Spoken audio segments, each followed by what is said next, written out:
Okay, so let's go to identifying performance dimension. So the first step in the performance appraisal process, as I have shown earlier, is identifying what is to be measured, di ba? Katong identification, the measurement itself, and then of course the management.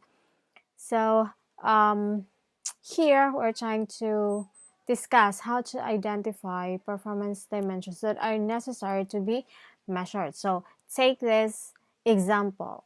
So as part of her job as a team manager, Nancy has allocated um, raises, na salary raises based on performance. So she decides to take a participative approach to deciding which aspects or dimensions would determine effective job performance. So, of course, in a meeting, now she had her team start generating dimensions of performance that the team member could identify to be an important aspect to measure. So, one of the first now suggestion that Nancy received is the dimension of kani, quality of work. This one. One of her subordinates recommends or identified quality of work to be an important dimension to measure. Now, but then Nancy realized now that some of the workers she supervises took 3 times longer than the others to complete the assignment. So she offered quantity of work as another dimension to think about, because if she's just going to rely on the quality of work, of course it would create imbalance. No, not imbalance, but um, injustice on the part of those nga paspas mo trabaho, and uh, they are receiving the same salary raise because they were able to um, produce the same quality of work. No? So, more na nga ni suggest si Nancy that it would also be good to measure the quantity of work. Okay? So, sana, na-identify na nila ang duha. And then, another worker also volunteered that how well someone interact with peers or customers inside the organization was pretty important as well. So, of course, the team added interpersonal effectiveness as an important dimension to measure. Now, the team with that, no, there is now a contribution from team members, no, as to the identification of important dimension. So I think pwede man, it could be that the manager alone could identify the performance dimension, but it would be a good thing, no, to have a participative, no, identification of this particular dimension, because there might be dimensions that you consider to be non-important, but no, kanang it would came out na importante sada siya. So it, as the saying goes, as cliche it could be, no, two heads are better than one. So might as well apply this participative, no, thing in identification of the dimensions. Okay. So that's so with this example, no, the manager was able to identify different performance dimensions that are necessary, no, to evaluate on the perspective of the manager itself, on the perspective of the team members. Okay? So with that alone, dili na ka makaingon nga bias or unfair, no? Ang dimension nga imuhang gi-measure for your workforce. Okay? So dimension, what is dimension by the way, based on the example? So dimension refers to an aspect of performance now that determine effective job performance. One of the first suggestions in generating dimensions of performance is to decide the quality of work. Kani, di ba? Pinaka first. The second dimension is the quantity of work. Kani. And the third one is, of course, the interpersonal effectiveness. Now, when determining the dimensions, it is important to remember that what is measured should be directly tied to what the business is trying to achieve. No? So, if you're going to look at the quality of work, the quantity of work, and interpersonal effectiveness, these things, now these dimensions would lead to organizational objective. Diba? Right or wrong? Diba? Sakto. So, as I have mentioned earlier, in identifying the dimensions that is necessary to measure, all you have to do is to keep in mind that the things that you have to measure within your organization should be those things that would contribute to organizational success. All the rest nga dili or does not contribute to organizational, abort it. No? Drop it. Kay nagsayang-sayang ka sa imuhang time and effort to evaluate the performance or evaluate those dimensions that does not actually plays a part in the organizational success, or it might even be very immaterial, no, to organizational success. So ayaw pagsayang sa imong time and effort, no, with something that does not have any effect on you or the organization as a whole. Okay?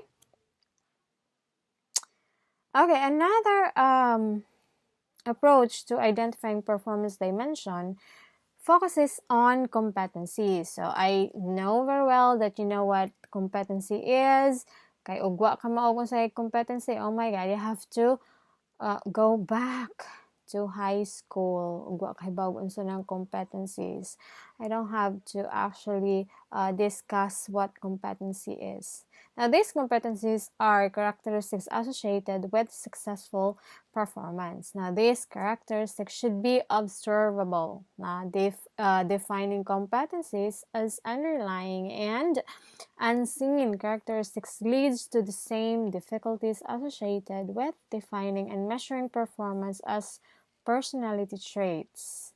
Now, as we are going to discuss further along the way, now we will be able to discuss this more deeply. So the set of competencies associated with a job is often referred to as a competency model. So aside from the dimension now of the work that you need to identify as area to be measured, you also need to measure the competencies of your workforce. Okay?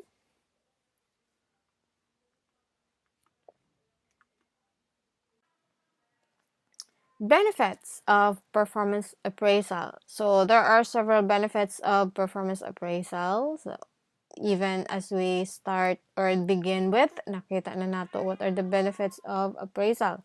So the employer benefits includes, so we have two perspectives, the employer and the employee perspective. So the employer benefits include improving performance that impacts the company. Balik-balik na dyan ang impacts on the company,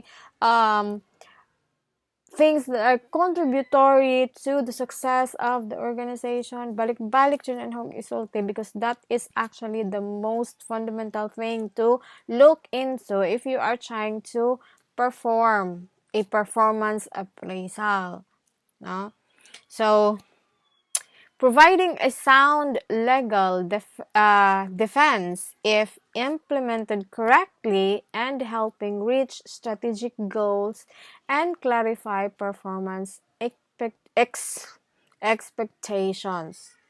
Again, if they are carried correctly. kaning performance appraisal. They can actually provide a sound legal defense, no? And of course, helping you reach your strategic goals and clarify performance expectations with your workforce, no? Mabag mag-jive ang imong expectations ug unsay nahibal-an nga expectations sa imuhang workforce or sa imong employee as to the performance required to them. Because it might be that there are employees that are questioning, anong patrabahoon mo kung ingani? Why is it that I am always rendering overtime?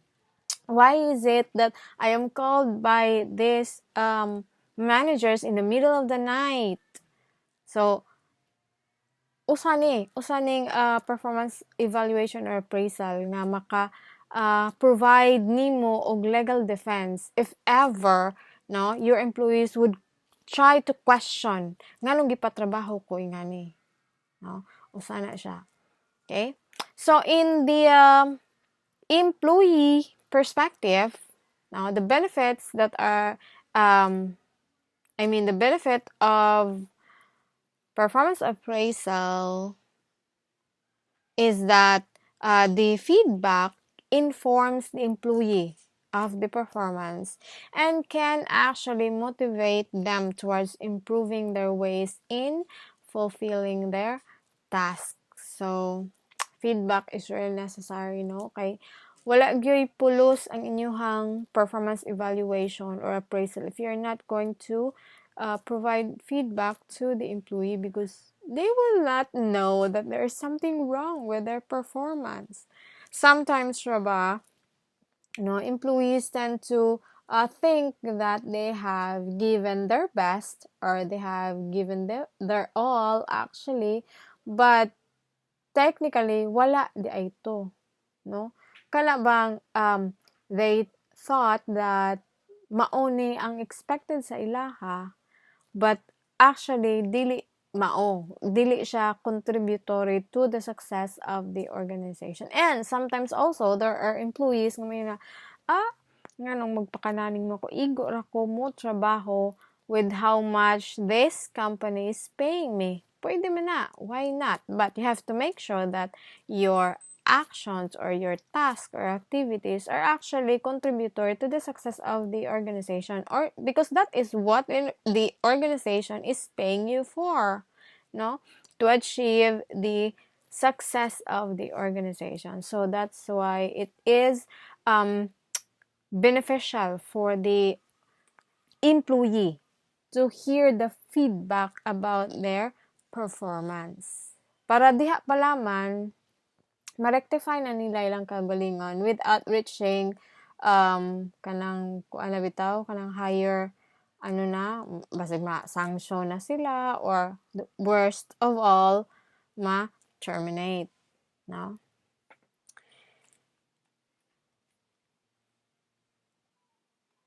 Okay, so here we go to measuring performance, no? The type of judgment that most managers use to measure a particular employee or the entire workforce. Now, to measure employee performance, managers can assign it a number or a label such as excellent, good, average, or poor. I think you are already familiar in this, no? You have come across some researches in which it also used labels such as this. Now, this type of labels are used now when you are trying to quantify something that are not actually quantifiable. For example, creativity. It's 8 o'clock. I know it's 8 o'clock. Stop it. Okay, so for example, creativity, diba? So creativity may be an important part of the advertising copywriter's job, but how exactly can we measure it? By the number of ads written per year, by the number of ads that win industry awards, or by some other criterion. Now, these are some of the issues that managers face when they're trying to evaluate an employee's performance that are not actually measurable by numbers. So that's why they need to assign a number or a label for them to quantify it easily.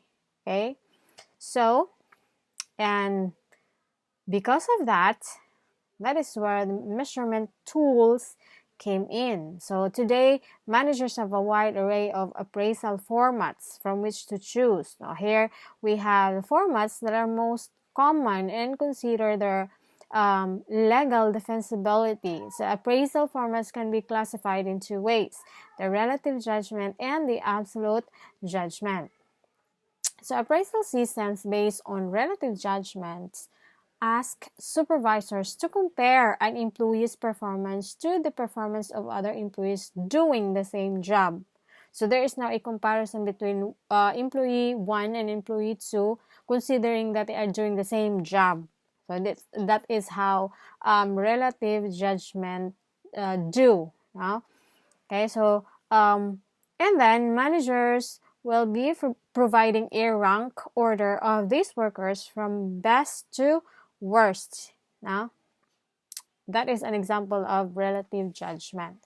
So, i-compare ni mo tanan eh. So, for example, you are ahead in a particular department and you have 10 to 20 subordinates. You have to compare this 10 to 20 and then you're going to rank them now according to worst or best. Okay, so that is how relative judgment works.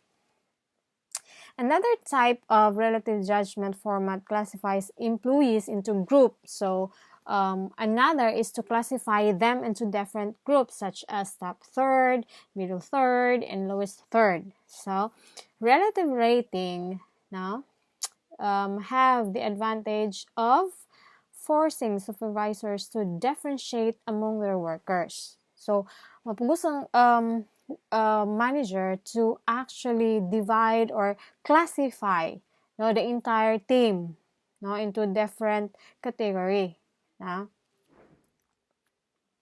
Without such system, many supervisors are inclined to rate everyone the same, which destroys the appraisal system's value. So, ingani ang mahitabo sa relative judgment, you have to classify them into group baron, or you need to group na nimo top third, middle third, and lowest third, and then after that you're going to compare these people inside the category, and then rank them from best to worst. So ana nimo makita ang results sa imong evaluation. Now, of course, this type of judgment or type of tool used in appraisal is beneficial because sometimes if supervisors do not categorize them or differentiate these workers among the other, tendency is the supervisor is going to rate everyone the same. Remember, they belong to the same department, so technically they have the same job, and technically they will be doing the same thing. That's the mindset. So to eliminate that, okay, because we're trying to actually sift through your workforce kung kinsa to ang there are possible for promotion or possible for termination. So depende sa imong purpose nga nung evaluate ka or assess ka sa performance sa imong mga tao. Okay? So at least dili sa more ka nang across the board. That is what relative judgment is all about. On the other hand, absolute judgment system asks supervisors to make judgments about their employees' performance based solely on performance standards. So, comparisons to the performance of workers are not made in this type of judgment. So, dili na ka mag-compare sa mga tao. But, you need to rate the performance of your workforce based solely on the performance standards that is set by your organization. Okay? So, Typically, now the dimensions of performance that are deemed relevant for the job are listed on a rating form. So, diba, i-identify man to nimo what are the dimensions that is needed to be measured. So, in absolute judgment, you're going to list them in the rating form. So, imo na ilista katong quality of work, quantity of work, interpersonal effectiveness. So, ibutang nimo diha, lista nimo. And then, the manager is asked to rate the employee on each dimension. So, for example, employee EA. So, on the basis of quantity of work, kung man siya, very good, good, poor, o uban pang malang mananap. So, and also the other dimension that your team has identified, quantity of work, interpersonal skills, and so on. So, mo na siya ibuta, mo na mahitabo sa absolute judgment. Okay? However, one drawback to absolute system, no, kaninga system, the absolute judgment is that workers can receive the same rating if the supervisor makes no differentiation among the employees. So, kung dili na nimo lagi i-separate into different, i-differentiate ang imong mga employees, there is a tendency for supervisors to rate them all the same. Okay, ang mindset man lagi, as I have mentioned earlier, na they belong to the same department, so they must be doing the same thing, they must be having the same effort and blah blah blah. So, mabag ma-generalize. So, alkansi ang employee that are actually doing the work with extra mile or with extra effort. Kay gikausa raman nimo based on quantity of work o mo ni maon na based on quality of work. Pareha po sila quality of mga quality man sa work. Quantity of work, pareha sila. They were able to put in or submit output as required. No? So, mao na usa sa danger or the drawback on this absolute judgment. But the advantage of the absolute system is that they help avoid conflict among employees because employees are ranked on their own merit instead of against each other, which is sometimes kanang kuansad unfair for a worker because there are workers that could turn that could turn their output on the right time, on the right quality, on the right quantity, but they have different methods. So kung imo i-compare, no, from one employee to another, there might be or this might cause a conflict between the two, no, especially kung naanay negative or positive result of the evaluation. Okay. Measuring performance. Now, in addition to relative and absolute judgments, now performance measurement system can be classified by the type of performance data on which they focus. Now, the trait data, behavioral data, or outcome data. So, trait appraisal instruments are an appraisal tool that asks a supervisor to make judgment about worker characteristics.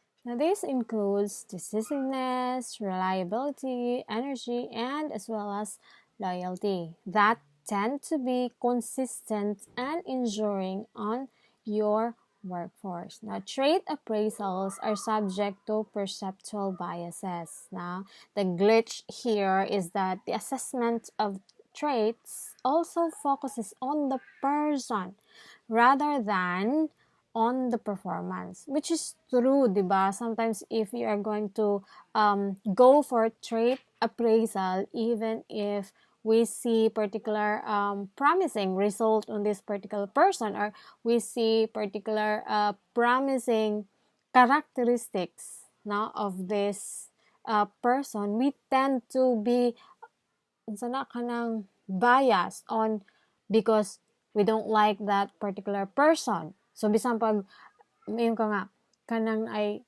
bisan pa og kani nga employee is naa she possess decisiveness, reliability, energy, as well as loyalty, and among other characteristics that you are trying to look for, but still because you don't like this particular person, so your judgment may be tainted on. So mo na one of the glitch no in this trait assessment. Kay pwede mo nag-exam person focus rather than performance focus. So it's given that we are just human. Sometimes when we evaluate someone else, we are actually guided by our emotions. No, di dyan nakalikayan. That is,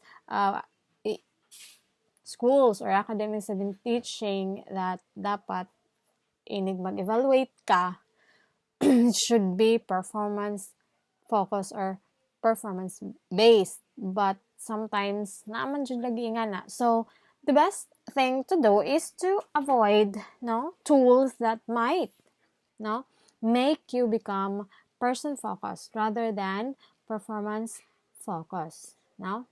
And this thing in which a supervisor is trying to focus on the person rather than on the performance can make the employees defensive. Now, remember that your employees are intelligent. No? So, di na pwede nimo duwa-duwaan with how you're going to measure their performance because they know. No? They exactly know their rights. Okay? This type of person-focused approach is not conducive to performance development. So measurement approach that focus more directly on performance, either by evaluating behaviors or results, are generally more acceptable to workers and more effective as development tools. So mas maayo gyud nga mo select ka as supervisors measurement approach that focuses more directly on performance. Like evaluating the result rather than evaluating the behaviors. Bahala og nagmaldita si Ja, as long as ang iyahang pagmamaldita does not affect the organizational success. Again, let's go to the bottom line why you are conducting this performance evaluation or performance assessment. It's not for personal purposes, for you to identify kinsa tong dili ganahan nimo or di nimo ganahan or vice versa, but you are conducting this performance evaluation to sift through to your workforce kung kinsay angay tangtangon, kinsay angay i-retain that are still beneficial for your organization. Okay? So it would be more acceptable if you're going to use tools that evaluate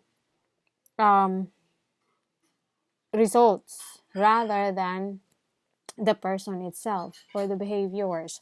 So it's not the personal traits are not important to performance. Matter man sad ang trait when it comes to the performance. Now the problem di na mo katigong story what is wrong. So the problem is with using a broad person characteristics such as reliability. So as performance measure to categorize an employee as unreliable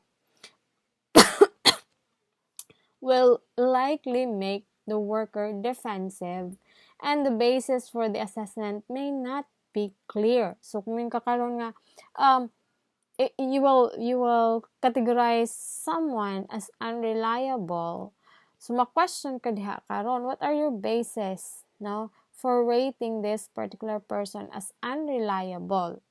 Nga, muingon ka karon ngano muingon ang employee karon nga ngano unreliable man kung I was able to deliver the output that is necessary.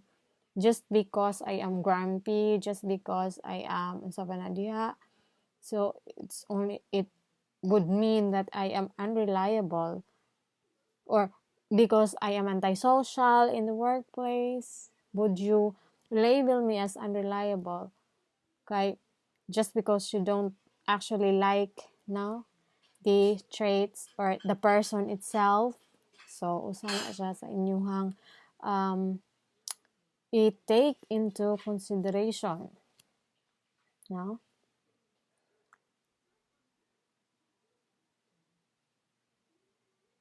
It would be preferable to assess and provide feedback on more observable and performance relevant measure.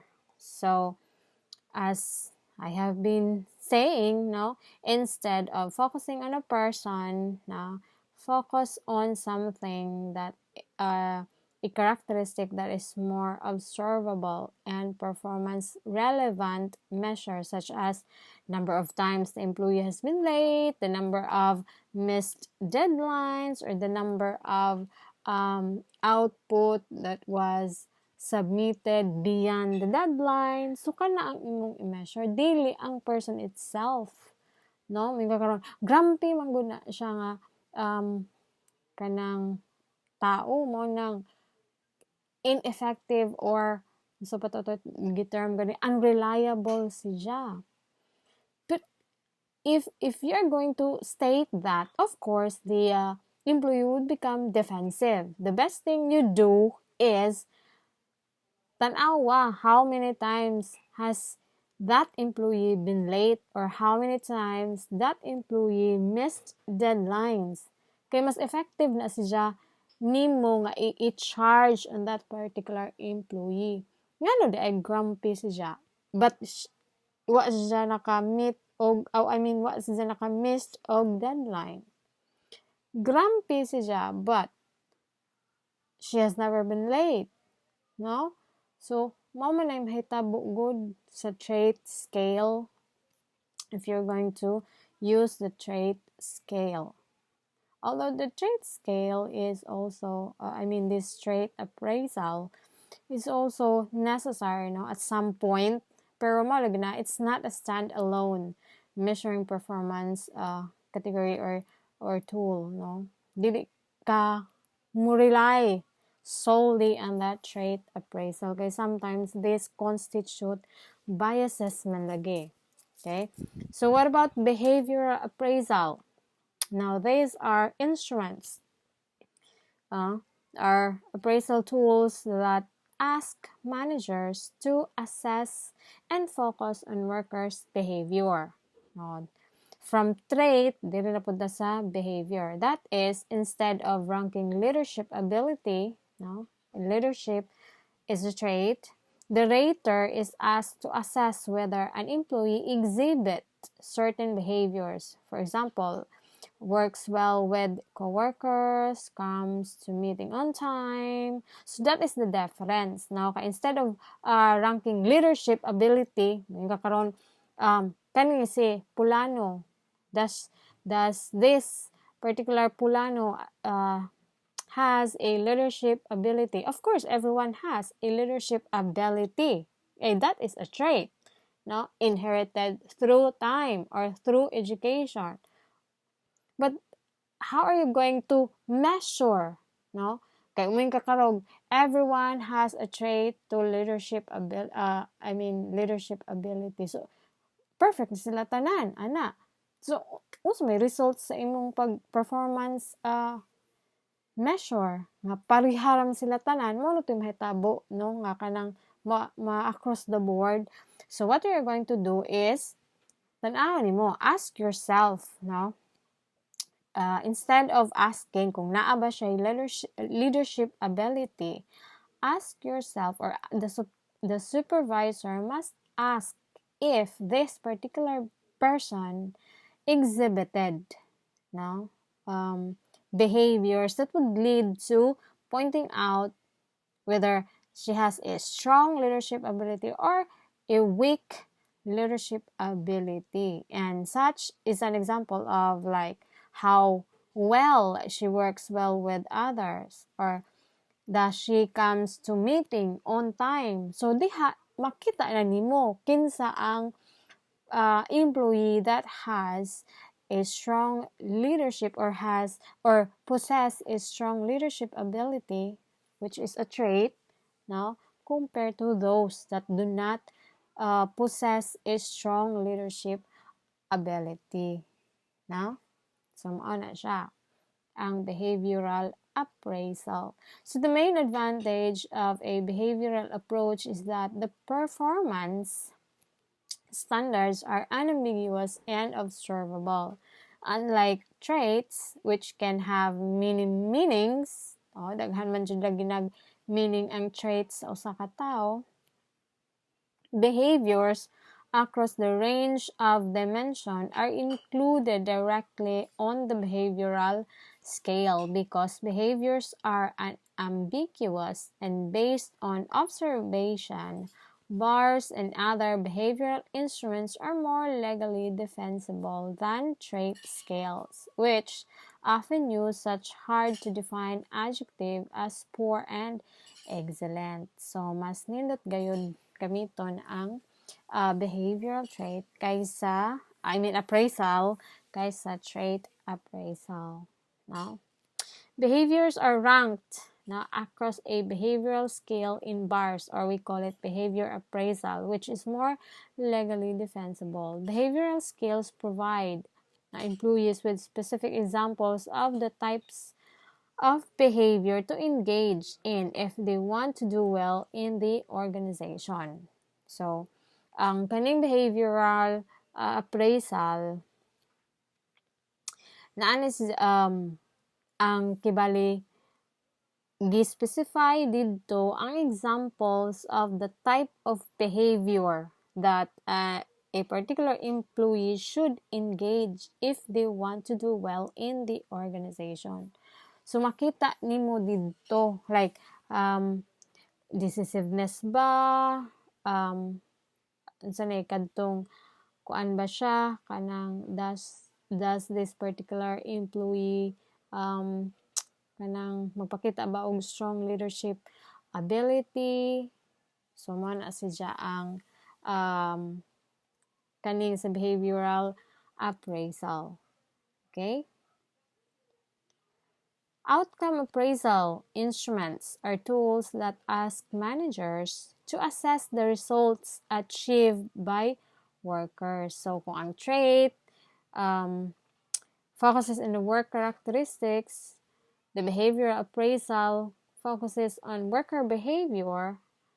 Outcome data, this outcome appraisal now are tools that ask managers to assess the result of a particular employee achieved by a typical employee. So, mo focus dyan sa result, no? Dili sa trait, dili sa behavior.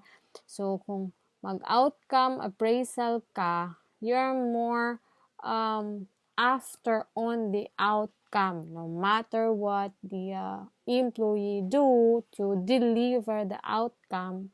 So, mo na mong basihan with your performance measurement.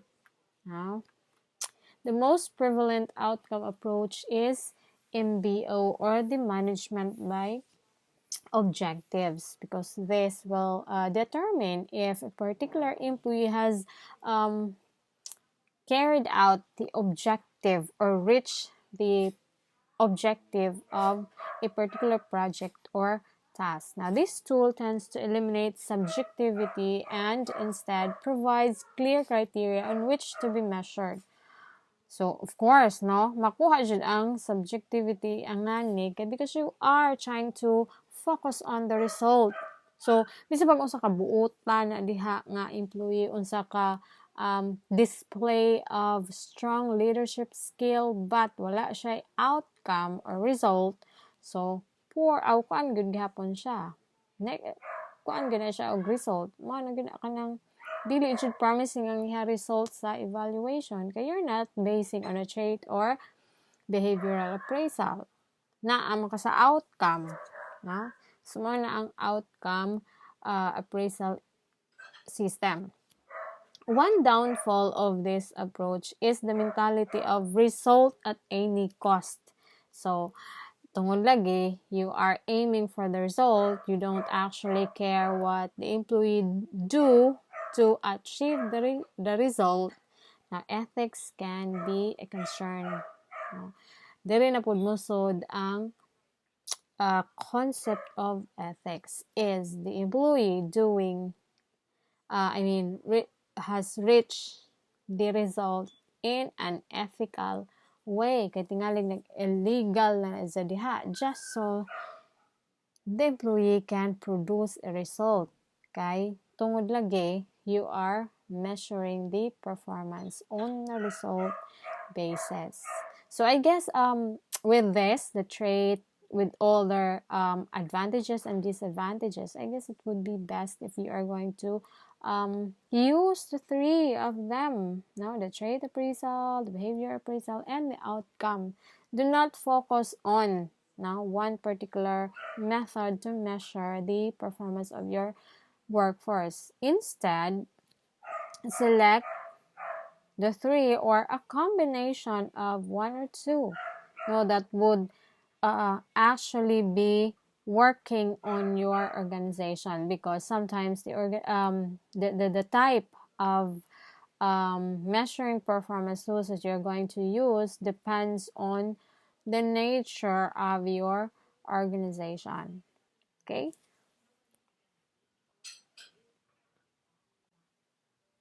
Right, so this is a sample trait appraisal, as mentioned before. Now, this is an example of appraisal instrument, which shows that trait can be ranked on Likert scale. So, scale rather. I think you are familiar with Likert scale, no?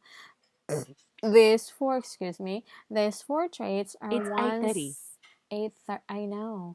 Now, these four traits are ones typically found on these types of instruments. One drawback to using this trait scale is that it is less defensible in court than the other types of ratings. Now, definitions of reliability can differ dramatically across supervisors. Usa man pud na kay supervisor based man pud ang definition sa reliability. No. These types of instruments also tend to focus on the person rather than the performance. That's why this become less defensible in court or in lawsuits, no? In case your employee decided to carry the problem on courtroom. So mo gyud na inyuhang bantayan, no? May lang og makatunong mong employee nga mo duko ra og inyuhang when you perform bias tawag ana kanang performance rate measurement. What if you come across with empowered employee that knows the rights and the right person to tap on when they feel like they are being oppressed in the work environment? So, impas ka. Huh? So, that's one thing that you need to be careful when evaluating your employees for the purpose of promotion. Baron, labi na gajud og termination. Be very careful, no? In evaluating or measuring the performance of your workforce if you're going to use them for termination. Okay? There might be loopholes that your employee could reiterate, no? Murag pasig babaslan ka, something like that, no? So mo na siya. Okay?